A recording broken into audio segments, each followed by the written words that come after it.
नमस्कार, आप देख रहे हैं इंडिया वॉइस और मैं हूं आपके साथ प्रज्ञा मिश्रा। बुलेटिन की शुरुआत करेंगे, लेकिन सबसे पहले बात करेंगे इस वक्त की बड़ी खबर की जो लखनऊ से आ रही है। आपको बता दें, लखनऊ में पेड़ लगाओ पेड़ बचाओ जन अभियान की शुरुआत आज हो जाएगी, जिसमें सीएम योगी मेगा वृक्षारोपण अभियान की शुरुआत करेंगे। आपको बता दें कि 75 जिलों में एक दिन में 36 करोड़ पौधे लगाए जाएंगे। तो ये इस वक्त की बड़ी खबर। आपको बता दें कि वृक्षारोपण अभियान की आज सीएम योगी आदित्यनाथ शुरुआत करने वाले हैं। वहीं 75 जिलों में 36 करोड़ पौधे लगाए जाएंगे। सीएम योगी ने इस अभियान की शुरुआत एक पेड़ मां के नाम के तहत शुरू की है। आपको बता दें कि ये अभियान 1 जुलाई से 30 सितंबर तक चलने वाला है। तो ये इस वक्त की बड़ी खबर। सीएम योगी आदित्यनाथ आज मेगा वृक्षारोपण अभियान की शुरुआत करेंगे, जिसमें 36 करोड़ पौधे लगाए जाएंगे।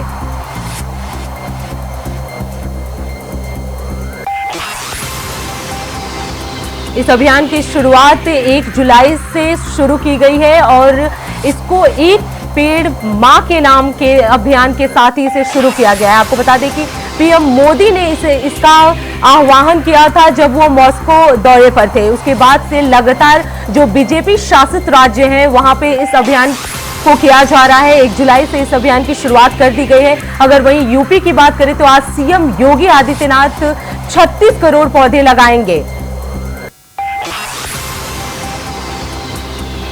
सीएम योगी आदित्यनाथ इस कार्यक्रम के जरिए एक अनोखी पहल की शुरुआत करने वाले हैं।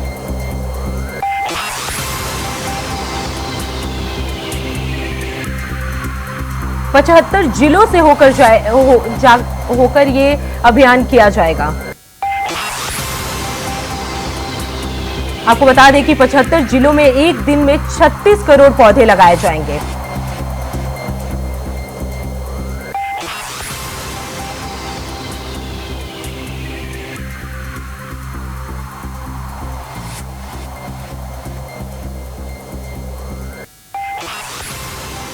इस खबर पर ज्यादा जानकारी देने के लिए हमारे साथ मोहम्मद आसिफ लखनऊ से जुड़ चुके हैं। आसिफ, क्या कुछ कार्यक्रम है आज सीएम योगी आदित्यनाथ का?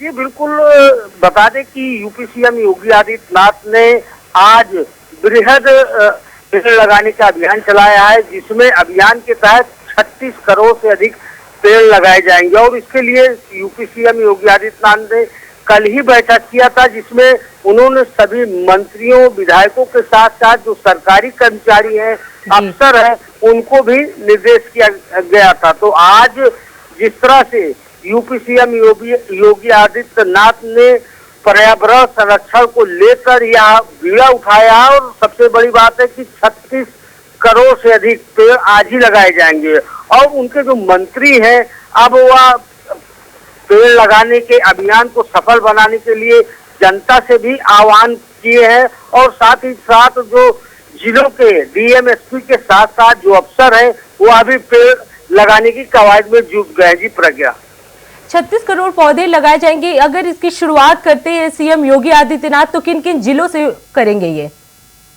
जी बिल्कुल प्रज्ञा, अगर बात करें राजधानी लखनऊ की, तो राजधानी लखनऊ से यूपी सीएम योगी आदित्यनाथ इसकी शुरुआत करेंगे। उनके साथ लोक भवन के जितने भी सचिव, प्रमुख सचिव हैं और साथ ही साथ जो स्थानीय विधायक हैं वह मौजूद रहेंगे। और इस अभियान में तेजी लाने के लिए जिस तरह से यूपी सीएम योगी आदित्यनाथ ने निर्देश दिया है, तो यह काफी अहम निर्देश है। और अगर बात करें 75 जिलों की, तो 75 जिलों में जो प्रभारी मंत्री बनाए गए हैं, उनको भी ज्यादा से ज्यादा पेड़ लगाने की जिम्मेदारी सौंपी गई है। और साथ ही साथ प्रमुख सचिव और डीजीपी के जरिए डीएम एसपी को भी निर्देशित किया गया है कि वो अपने स्तर के साथ साथ थाना और चौकियों के जो पुलिस कर्मचारी हैं, जो कांस्टेबल है, वो अभियान चलाकर अभियान के तहत पौधरोपण करेंगे। जी प्रज्ञा। आसिफ, इस खबर पे बहुत ज्यादा जानकारी देने के लिए धन्यवाद, लेकिन आप बने रहिएगा, हम अगली खबर की तरफ रुख करते हैं।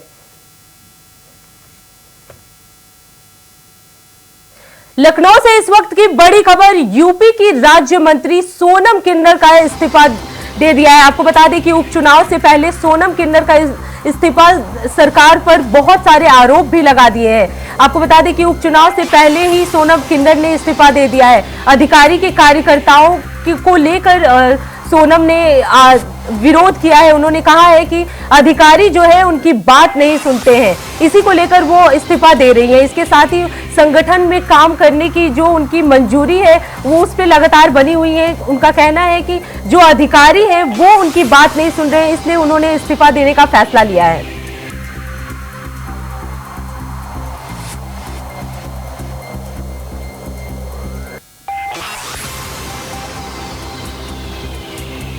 मोहम्मद आसिफ हमारे साथ लगातार बने हुए हैं।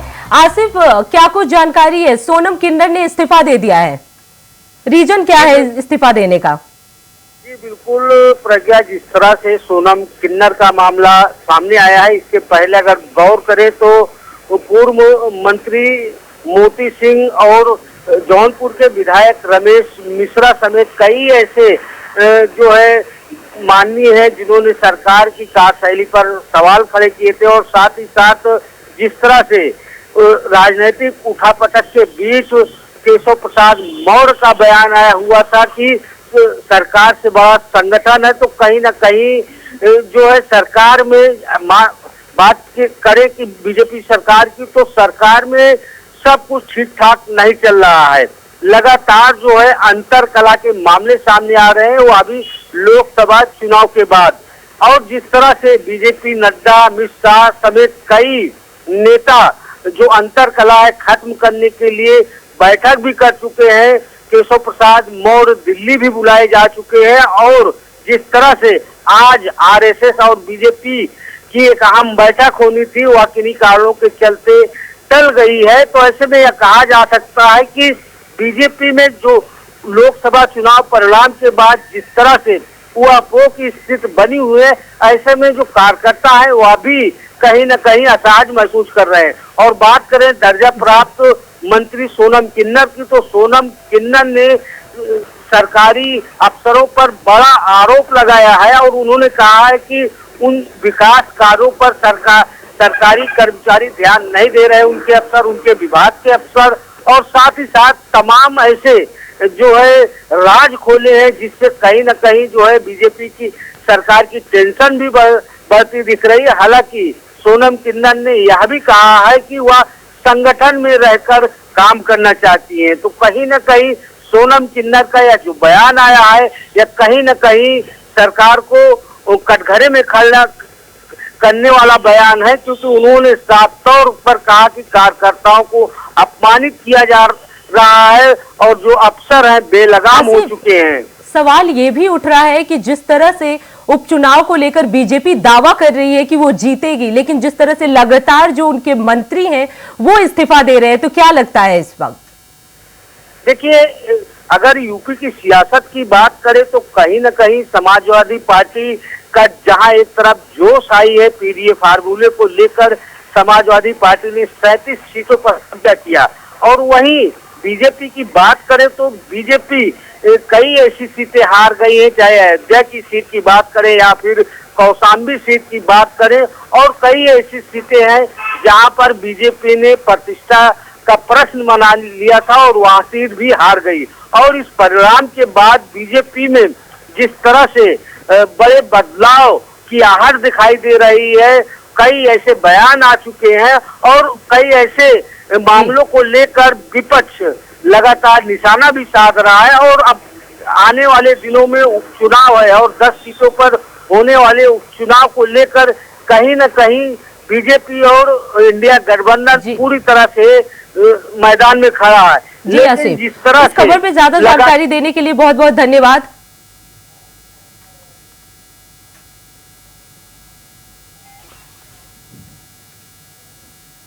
रुक करते हैं अगली खबर की ओर। लोकसभा चुनाव में फैजाबाद सीट पर बीजेपी की करारी हार हुई है।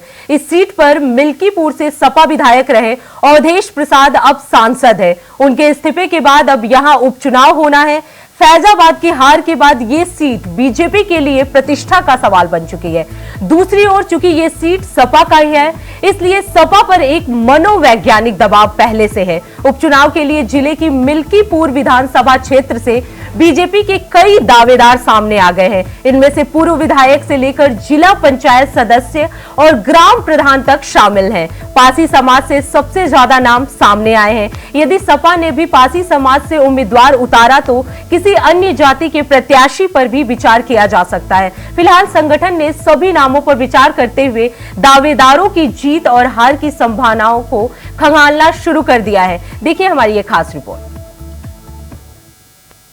चुनाव के बाद जो है उत्तर प्रदेश में 10 विधानसभाओं में जो है उपचुनाव होना है और उसी के तहत अयोध्या के मिल्कीपुर विधानसभा में इस समय इंडिया वाइज की टीम है, यहाँ पे भी उपचुनाव होना है। विधायक थे अवधेश प्रसाद सपा से, तो उनको जो सांसद में सीट जीतने के बाद जो है ये सीट खाली हुई है और पूरे यूपी में 9 विधानसभा में सीट खाली हुई है और एक जगह जो है जैसे कानपुर में इरफान सोलंकी को सजा हो गई, जिसके बाद जो है 10 जो है विधानसभा की सीटें खाली हुई हैं और इस समय जो है इंडिया वाइज की टीम जो है मिल्कीपुर विधानसभा क्षेत्र में है और यहाँ पे देख सकते हैं, यहाँ पे जो लोग हैं उनसे भी यहाँ पे जो बात करेगी कि जो उपचुनाव होने वाले किस मुद्दे को लेकर के है और यहाँ पे बीजेपी जो है पुनः एक बार जो है इसमें पूरा दम लगाएगी, क्योंकि जो अयोध्या सीट हारी है उसका यहाँ पे पूरा दम लगाएगी, यहाँ की सीट जीती जाए। लेकिन वाला होगा कि बीजेपी पुनः यहाँ पे लौटती है या नहीं लौटती है और सपा अपने सीट को यहाँ पे बचा पाती है नहीं बचा पाती है और यहाँ की जो आम जनता है उनसे पूछेंगे किन मुद्दों को लेकर के वो वोट यहाँ पे डालेंगे। आप क्या मिल्कीपुर में उपचुनाव होने वाला है,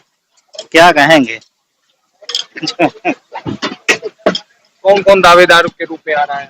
अब कई लोग भाजपा से हैं, कई लोग तो सपा से हैं, सब बदलाव चाहते हैं बस और क्या। नहीं, इससे पहले तो सपा की सीट यहाँ पे थी। ठीक, बदलाव चाह रहे हैं, वही रहेगी और क्या। क्या चाहे जो आएगा वही जीतेगा, भाजपा से नहीं? क्या वजह रही कि जो भाजपा से अयोध्या सीट भी सांसदी में भी हारी है और दोबारा फिर अब वो वजह जान ही रहे हैं, क्या बताएं आपको। क्या वजह है? अब बता दिए जो बताना था। जनता परेशान है और क्या कहेंगे कि ये चुनाव होने वाले हैं, आप क्या दिक्कतें हैं? दिक्कतें सारी बहुत दिक्कतें हैं। कंपनियों को प्राइवेट कर दिया है, सारा कंपनी, कितने लोग बेरोजगार हो गए हैं, घूम रहे हैं बेचारे, क्या हुआ उनका? ना सरकार ध्यान दे रही है ना सरकार कह रही है रोजगार बहुत दे रहे हैं। कहाँ दे रहा है बताइए आप, कहीं है? पेपर लीक हो रहा है, कितने लोग नुकसान हो रहा है। भाजपा का नया प्रत्याशी लाती है तो टक्कर जीत सकती है। अच्छा, इससे पहले गोरखनाथ हारे थे 12,000 करीब वोटों से, अगर दोबारा फिर उनपे पार्टी भरोसा जताती तो क्या रहेगा? तो मामला ठीक नहीं रहेगा, फिर विकास नहीं किया? नहीं, विकास नहीं। क्या नाम पड़ता है? अनुराग कौशल। क्या कहेंगे? टक्कर तो रहेगी, दोनों में रहेगी, लेकिन फिलहाल यहाँ चेहरा नया आएगा बीजेपी से तो ज्यादा टक्कर रहेगी। अच्छा, भाजपा चाह रही है कि अयोध्या सीट अभी हारी ही है सांसद की और वो पूरा दम यहाँ लगा रही है, अपने मंत्रियों को भी लगा दिए है, 2-2 मंत्री यहाँ पे डटे हुए हैं कि इस बार भाजपा की सीट जो है यहाँ मिल्कीपुर में जीती जाए। और दूसरी तरफ अवधेश प्रसाद की भी प्रतिष्ठा का मामला है, तो क्या माना जा रहा है इसमें भाजपा जगह बना पाएगी? बिल्कुल जगह बना पाएगी, चेहरा चेंज करेंगे तो बनाएगी, नहीं तो फिर गंवानी पड़ेगी सीट। अच्छा, किन मुद्दों को लेकर के यहाँ पे चुनाव? यहाँ पे मुद्दे बहुत सारे दिखाई दे रहे हैं, जैसे जानवरों का मुद्दा है और खेती जो है खराब हो रही है। आए दिन इस जो है ये 330A निकल रहा है जो NH है, इस पे एक्सीडेंट हो रहे हैं, जानवर बीच में आते हैं। मेरे सामने ही मेरा हॉस्पिटल है, यहाँ पे आशाराज हॉस्पिटल है, जिसमें जो है एक्सीडेंट बगल में हुआ और रोज होता है। आप जाके देखिए, वहां पे जानवर बैठे रहते हैं सड़क पे, आए दिन शाम के टाइम बैठे रहते हैं, रोज एक्सीडेंट होना है। अच्छा, शिक्षा की अगर बात की है तो शिक्षा का क्या है यहाँ पे? शिक्षा ठीक है, शिक्षा में कोई वो नहीं है। स्वास्थ्य को लेकर? स्वास्थ्य को लेकर समस्याएं हैं, जो आप जमीनी स्तर पे जाएंगे तो आपको सारा डिटेल मिल जाएगा क्या है स्वास्थ्य। अच्छा, पूरी विधानसभा में सड़कों की स्थिति क्या है? दावा किया रहा है कि सभी सड़कें चुस्त होंगी। सड़कें कोई दुरुस्त है, कोई नहीं है, कहीं पानी भर रहा है, कहीं कुछ हो रहा है, वो कुछ ना कुछ तो परेशानी है ही। हाँ, तो गड्ढे ही होते हैं। केवल जो है मेन रोड को फोकस किया जा रहा है, जो गांव की सड़कें गई हुई हैं और सब हैं वो खराब है। क्या नाम पड़ता है? मेरा दीपेंद्र सिंह नाम पड़ता है। यहाँ पे जो जितेंद्र सिंह है उनका साफ तौर पे कहना है कि विकास के मुद्दे को लेकर के सड़क है, शिक्षा है और भी तमाम ऐसे मुद्दों को लेकर के यहाँ चुनाव होगा। लेकिन यहाँ से भाजपा से कोई नया चेहरा लाती तो वही यहाँ पे सपा के प्रत्याशी को टक्कर दे पाएगी, अन्यथा समाजवादी पार्टी का हमेशा जो है जलवा कायम रहता है। समझ समा सेन यादव की धरती है। आनंद सेन यहाँ देखो चुनाव जीत चुके हैं, रामचंद्र जी यहाँ से समाजवादी पार्टी चुनाव जीत चुके हैं, अवधेश प्रसाद जी यहाँ से चुनाव जीत चुके हैं। भाजपा भी जीती है। भाजपा एक आध बार जीती है, एक बार गोरखनाथ जीते, एक बार शायद मथुरा प्रसाद तिवारी बहुत मामूली वोटों से चुनाव जीते थे।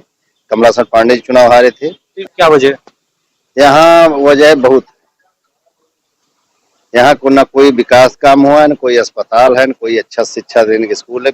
नरेंद्र देव विश्वविद्यालय की यूनिवर्सिटी जो बनाई गई थी बाबू मिश्र सेन यादव की देन है, वो वहां से खींच करके लाए यहाँ बनवाए थे। उसके बाद से मिल्कीपुर जो है एक बहुत पिछड़े उससे देखा जाता था, आज भी पिछड़े एरिया के रूप में आए। और कांग्रेस की ये देन है जो रायबरेली से फैजाबाद की सड़क गई है, उससे भी खाली यही एक सड़क दिखाई देती है। अच्छा, दावा तो किया जा रहा है कि चौतरफा विकास हुआ, सड़कें गड्ढे मुक्त सारी हो गई। गड्ढे मुक्त खाली उनके जो केशव प्रसाद मौर्य जी हैं खाली वहीं बयानबाजी लखनऊ से कर देते हैं, और उनको अपन धरातल उतर के देखना चाहिए। गांव में अपने पार्टी के लोगों को लगाना चाहिए, अपने अधिकारियों को लगाना चाहिए, तब उनको सच्चाई सामने आ जाएगी। विधानसभा के आपकी सड़कों क्या? विधानसभा की जर्जर सड़कें हैं चारों तरफ। आप यहाँ अभी सेवरा मोड़ से आप तरौली चले जाइए, आप अभी खुद ही देख लीजिएगा। आप यही चले, जल भराव है चारों तरफ। जल भराव की स्थिति रहती है? जल भराव की स्थिति पूरी है। इससे पहले अवधेश प्रसाद थे, उनसे कभी आपने मांग? अवधेश प्रसाद जी थे जब समाजवादी पार्टी की सरकार थी तो उन्होंने विकास कुछ काम किया था, लेकिन उसके बाद से दोबारा फिर समाजवादी पार्टी की सरकार आई ही नहीं।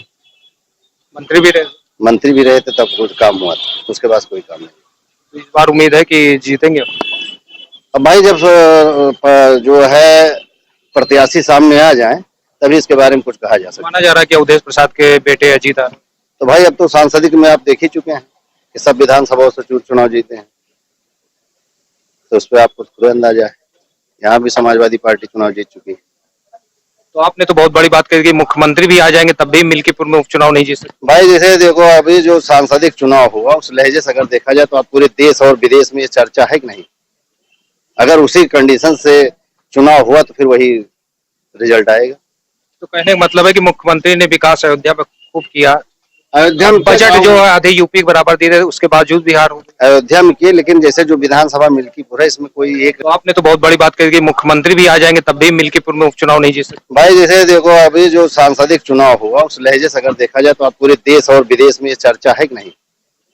अगर उसी कंडीशन से चुनाव हुआ तो फिर वही रिजल्ट आएगा। तो कहने का मतलब है कि मुख्यमंत्री ने विकास अयोध्या में खूब किया, अयोध्या में बजट जो है आधे यूपी के बराबर दिए, उसके बावजूद बिहार हो गया। अयोध्या में किए, लेकिन जैसे जो विधानसभा मिल्कीपुर है इसमें कोई एक योजना लोग नहीं बता सकते कि कोई अच्छी सड़क दी गई हो, कोई अच्छा कॉलेज दिया गया हो, कोई अच्छा स्कूल दिया गया है। और स्कूल एक समाजवादी पार्टी सरकार में परसों बन रहा था, जो सरकार जाने के बाद रुक गया, आज वो वही ऐसे वैसे पड़ा है। क्या नाम पता? हमारा नाम इंद्रसेन है। यहाँ पे जो प्रत्याशी थे उनका साफ तौर पे कहना है कि मिल्कीपुर जो उपचुनाव होने वाला है उसमें सीधी टक्कर जो है भाजपा और सपा की देखने को मिलेगी। उत्तर प्रदेश में मुख्यमंत्री योगी आदित्यनाथ ने भारतीय प्राकृतिक खेती प्रणाली कार्यक्रम में शिरकत की। इस दौरान कार्यक्रम को संबोधित करते हुए सीएम योगी ने कहा, आज की आवश्यकता उत्पादन भी बढ़ाना है।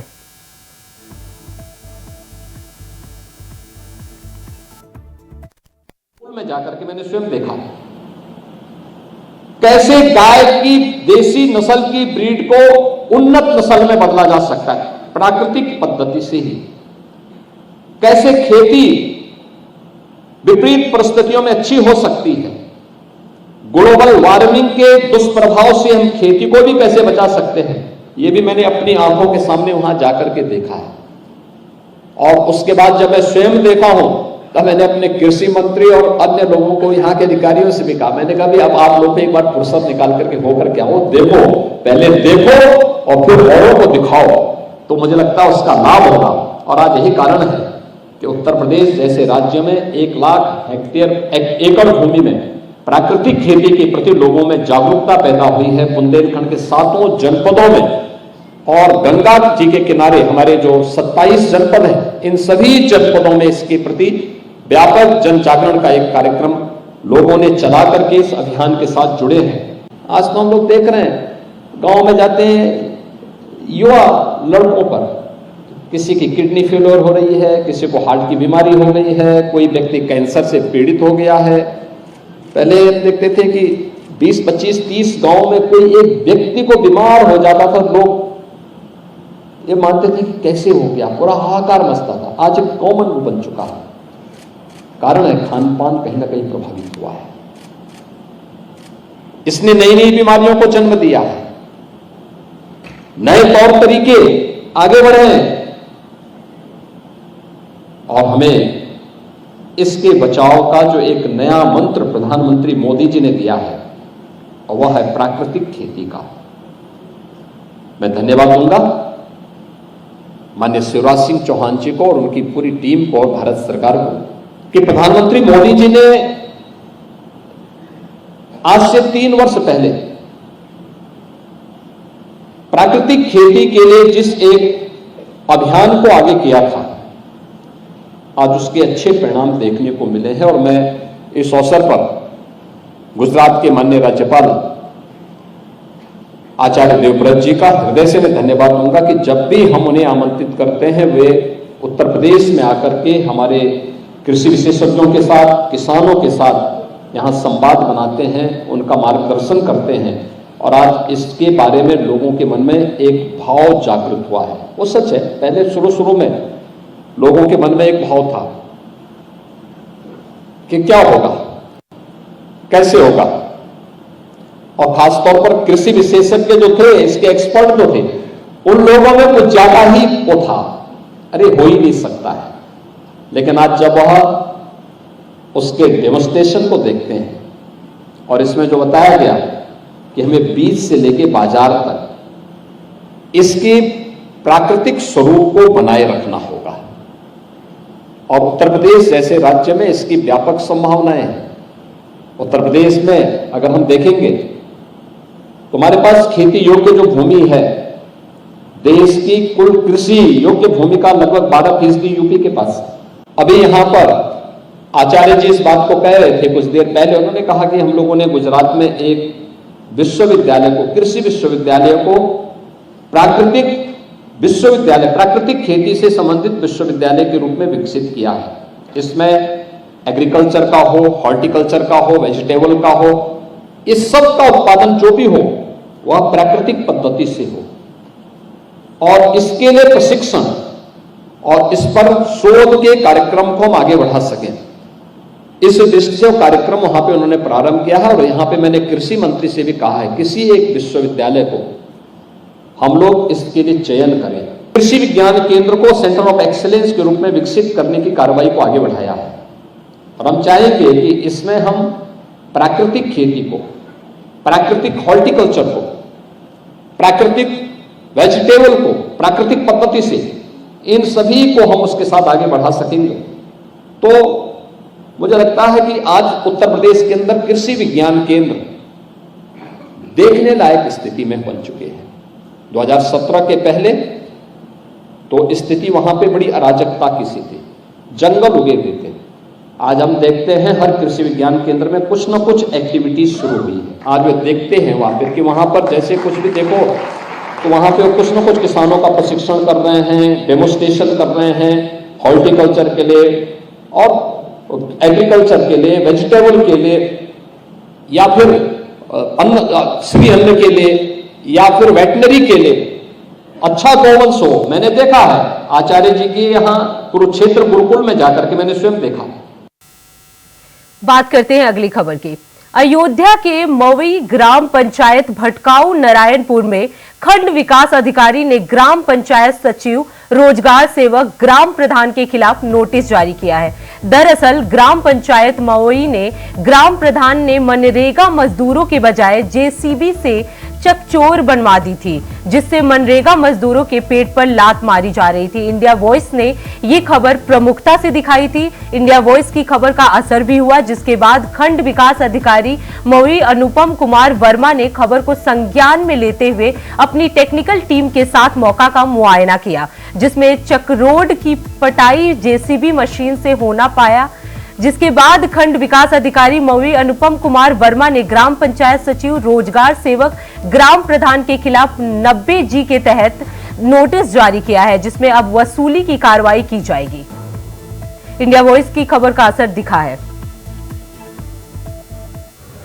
भटमोह नारायणपुर में जैसे ही खबर मिली उसके तुरंत उपरांत हमारे और जेईएमआई की संयुक्त टीम द्वारा वहां पर जांच किया गया। जांच में जो पाया गया स्थिति वहां पर, उसके आधार पर मनरेगा अधिनियम 2005 के अंतर्गत कार्रवाई प्रस्तावित की गई है। उसके तहत 1/3 प्रधान, 1/3 सचिव और 1/3 टीए द्वारा वसूली का प्राविधान है जो कि उसमें कराया जाएगा। और उसके साथ साथ सचिव और जीआरएस और सभी कर्मचारियों को वहां पर एक हमारे द्वारा नोटिस दी गई है। उसके साथ साथ प्रधान को 90G के तहत अलग से एक डीपीआरओ कार्यालय से भी नोटिस दिलाने के लिए बोला गया।